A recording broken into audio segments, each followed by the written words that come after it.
Witajcie na naszym kanale ponownie. Dzisiaj ruszamy ze Szwajcarii do Włoch. Jest to nasz road trip, który liczy 4 dni. Jesteśmy na pierwszej ładowarce jeszcze w Szwajcarii. Jak widzicie, za nami widok jest spektakularny. Mamy pół godziny ładowania, więc jeszcze zdążymy zjeść śniadanie. I zachęcamy do subskrypcji i pozostawienia po sobie śladów w postaci komentarza lub lajka. W ostatnim filmie wspomnieliśmy o rzeczach ready to eat z Coopa lub Migrosa i my również z nich korzystamy. Tutaj mamy gotową sałatę, a tutaj mamy jajka, które są dostępne przez cały rok w Szwajcarii, tak zwane pisanki. Jedno nam upadło, jak widać, i są już ugotowane i gotowe do zjedzenia.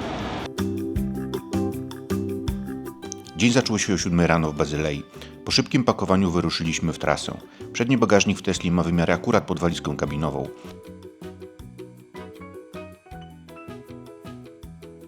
Przed nami 400 km przez Alpy do Turynu, z widokami zapierającymi dech w piersiach.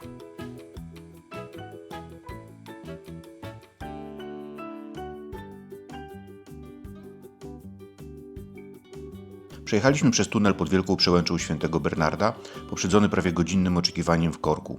Na szczęście przed wjazdem dostaliśmy prowiant. To od tej przełęczy pochodzi nazwa rasy psa Bernardyn.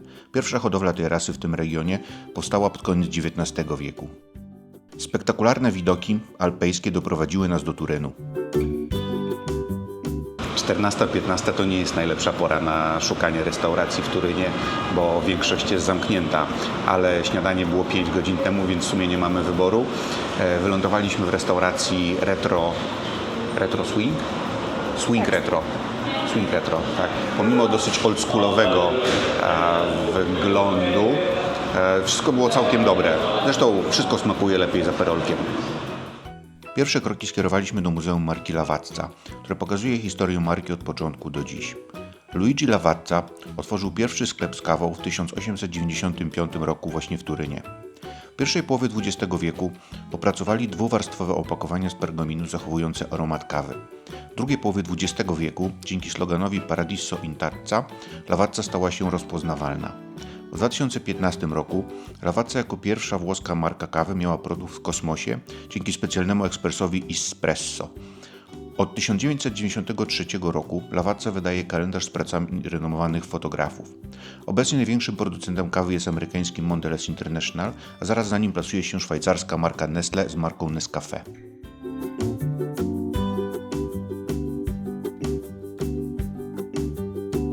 Chyba odzwyczaiłem się od jeżdżenia po dużym mieście, bo nie dość, że korki, dziury, to jeszcze trzeba mieć oczy dookoła głowy. To nie jest fajne. Wyjechaliśmy z Turynu, jesteśmy na Superchargerze pod miastem i jedziemy zaraz na nasz pierwszy nocleg.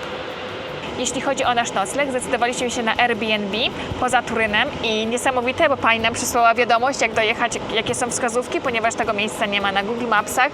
Jest to niesamowite, ponieważ pisze do nas, że musimy przejechać przez most, później skręcić obok kościoła w lewo i tak dalej i dotrzemy na nasz nocleg, więc trzymajcie kciuki, abyśmy tam dotarli.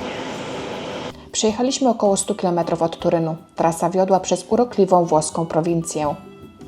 Ostatni etap faktycznie okazał się wyzwaniem, pomimo precyzyjnych wskazówek, które otrzymaliśmy od naszego hosta. Dotarliśmy i od momentu ujrzenia bramy wiedzieliśmy, że było warto. Sami zobaczcie.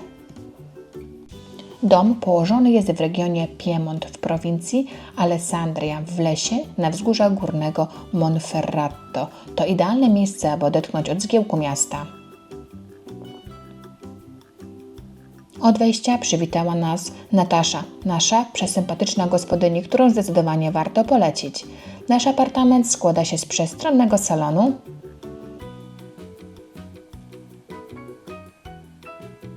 i przytulnej sypialni, w której zawzięcie szukałam suszarki do włosów, ale Natasza szybko mi ją dostarczyła, oraz łazienka. Warto wspomnieć o tarasie, z którego roztacza się fenomenalny widok. Taras jest otoczony zielenią z roślinami w doniczkach i pergolą pokrytą pnączami. Meble ogrodowe i poduszki zapewniają komfortowy wypoczynek i relaks. Delikatne oświetlenie dodatkowo podkreśla wyjątkowy klimat tego miejsca. Dzień dobiega końca, my teraz w naszym Airbnb leczymy się aperolem. Pokaż, Marcin, tak? Ja przygotowałam drinki.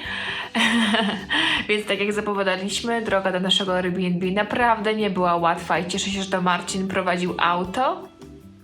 Ale czuję trochę jeszcze niedosyt Turynu, bo wydawał się ładny, a okolice Muzeum Lawatcy były takie sobie.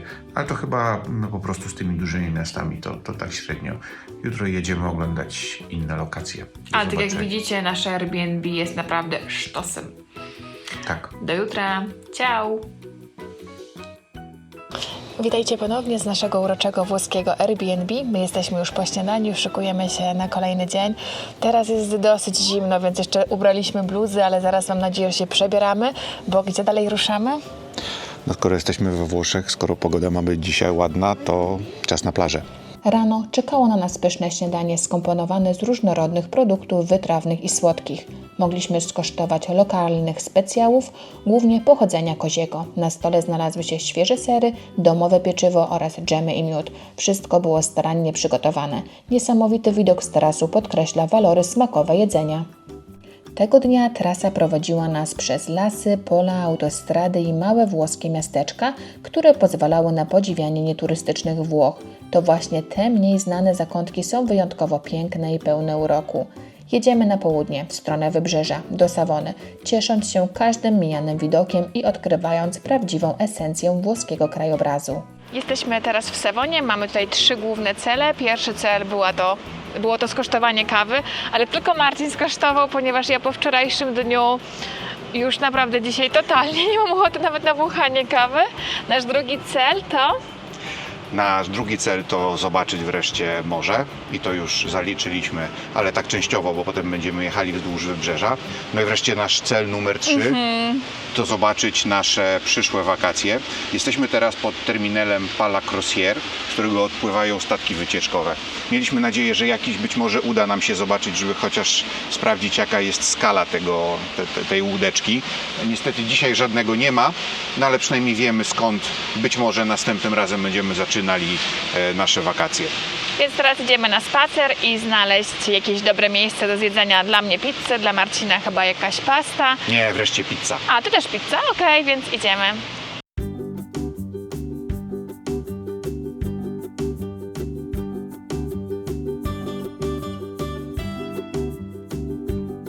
Naszym ostatnim punktem w Savonie było znalezienie dobrej pizzy i teraz siedzimy, czekamy na nasze danie. Ale nie każda pizza, którą mijaliśmy, zachęca do wchodzenia.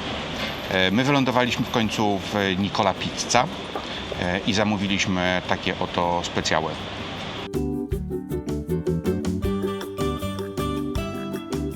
Po wyjechaniu z Savony kierujemy się wzdłuż wybrzeża do Genui z obowiązkowym przystankiem na plaży nad Morzem Liguryjskim, które jest częścią Morza Śródziemnego.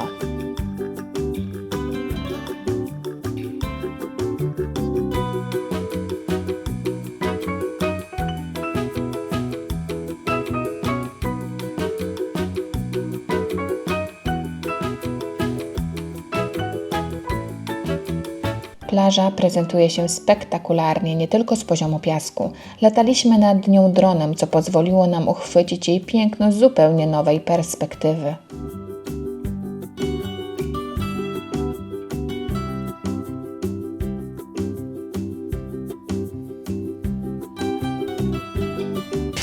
A więc pochillowaliśmy na plaży, bardzo cieszymy się, że zjechaliśmy z autostrady i teraz ruszamy prosto do Genui.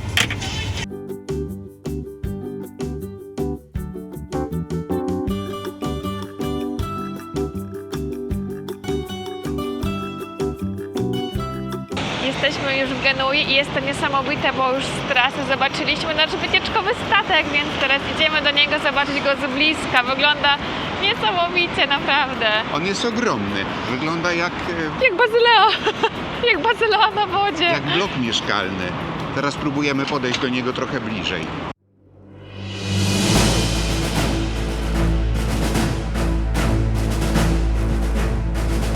No i niestety już bliżej bez biletu podejść się nie da. Mam nadzieję, że za rok już będziemy mieli bilet i będziemy mogli na niego wejść. Naprawdę wygląda imponująco. Przejechaliśmy wąskimi uliczkami Genui. Genua, największy port we Włoszech, to miejsce, które zachwyca nie tylko swoją architekturą, ale także wspaniałą kuchnią. To właśnie tutaj powstały takie kulinarne skarby jak pesto alla Giovanese. Warto również wspomnieć, że Genua jest kolebką słynnej loterii Lotto. To także miejsce narodzin Krzysztofa Kolumba. Co więcej, Genua może poszczycić się produkcją pierwszego na świecie jeansu, materiału, który stał się ikoną mody. Teraz kierujemy się do naszego kolejnego noclegu, czekając na kolejne przygody w tej fascynującej podróży. Nasz kolejny nocleg to La Finestra sul Po, agroturystyka malowniczo położona nad rzeką Pat na granicy Lombardii i Emilii-Romagni. To urokliwe miejsce oferujące wspaniałą atmosferę i doskonałe warunki do relaksu. W hotelu znajduje się taras z widokiem na rzekę.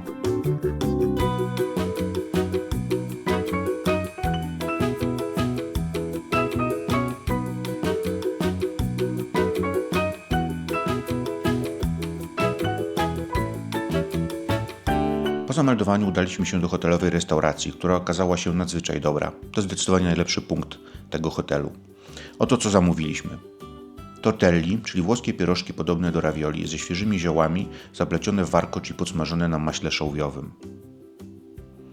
Kapłona ze szparagami z sosem inspirowanym kuchnią orientalną. Danie to łączy delikatne smaki mięsa, świeżych szparagów i aromatycznego orientalnego sosu. Doskonałym uzupełnieniem kolacji było czerwone, lekko musujące wino z winnicy Monte della Vigne.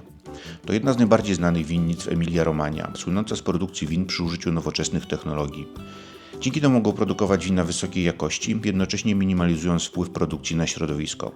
Każdy łyk tego wina doskonale dopełniał smak naszej kolacji, tworząc niezapomniane wrażenia kulinarne. Więc drugi dzień dobiega końca, zjedliśmy kolację, weszliśmy sobie na wieczorny spacer i podsumowując dzisiejszy dzień, jestem podekscytowana, że mogliśmy zobaczyć wycieczkowiec, w którym w przyszłym roku wyruszymy, mam nadzieję, że w podróż minimum 10 dni, prawda? Mam nadzieję. Do jutra. Bye bye, arrivederci. Witamy się z Wami trzeciego dnia naszego road tripu. Dzisiaj jesteśmy jeszcze w naszym Airbnb nad rzeką. Buongiorno. Zdecydowaliśmy się dodać jeszcze jeden punkt do naszej podróży i jedziemy do Mediolanu na krótkie zakupy modowe.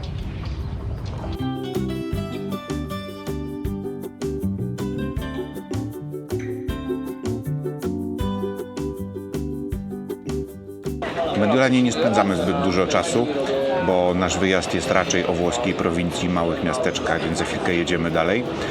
Zrobiliśmy zakupy, czekamy na pizzę z dynią i jedziemy dalej. To właśnie przyszła.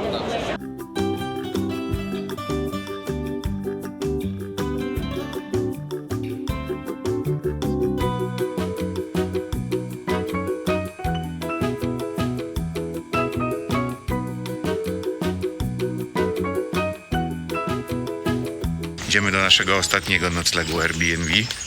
To jest nawet dla mnie niespodzianka. Do tej pory jeszcze nie widziałem, co to jest. Będzie pięknie.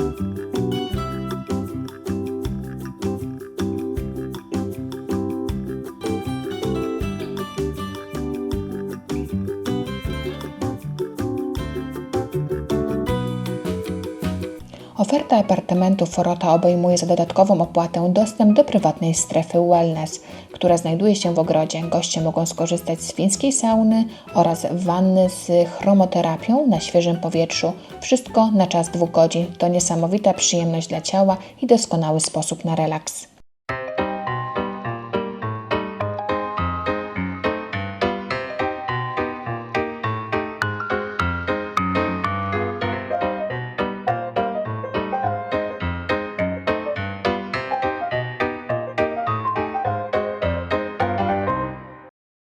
Wróciliśmy z sauny, czas na podsumowanie dnia.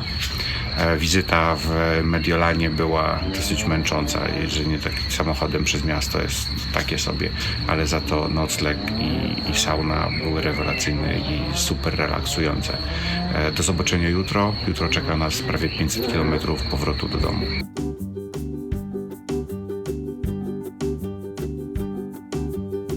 Śniadanie można zamówić do pokoju, korzystając z jednej z 3 opcji: śniadanie włoskie, kontynentalne lub romantyczne śniadanie z prosecco. Można je skonsumować w apartamencie lub na tarasie z widokiem na ogród i basen.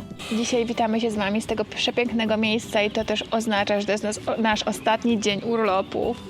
Przed nami trasa powrotna do domu przez całą Szwajcarię, pewnie jakieś 5 godzin. Do zobaczenia. Do zobaczenia. Ciao. Apartamenty Rota znajdują się w małej wiosce, 45 minut od Bergamo, 1 godzinę od Mediolanu i 2 godziny od szwajcarskiego miasta Lugano. Miejsce jest przeznaczone tylko dla dorosłych. Wspólne udogodnienia obejmują basen bez krawędzi z panoramicznym widokiem na dolinę oraz leżaki dostępne dla wszystkich gości. To wspaniałe miejsce, do którego z chęcią wrócimy, naprawdę 10 na 10. Na szczególną uwagę zasługuje Ilze, która jest właścicielką tego miejsca. Zapewniła nam wszystko, czego potrzebowaliśmy. Jest wzorem obsługi hotelowej. Przed nami droga powrotna. 400 km przez Como, kanton Ticino i całą Szwajcarię z południa na północ. Czeka nas obowiązkowy postój w korku przed tunelem Gottarda. Jesteśmy już w Szwajcarii. Przed nami ostatnie ładowanie i prosto do domu. Wyjazd był super, dzięki, że z nami byliście i zapraszamy do subskrybowania. Cześć! Czas na krótkie podsumowanie. Podczas 4-dniowego road tripu przejechaliśmy niecałe 1400 km ze średnim zużyciem 16 kWh na 100 km. Za prąd zapłaciliśmy łącznie 101 euro, co oznacza około 30 zł za 100 km. Ceny energii elektrycznej w Włoszech dochodzą do 50 centów za kWh na superchargerze, co oznacza, że są porównywalne do szwajcarskich i prawie 2 razy wyższe niż we Francji.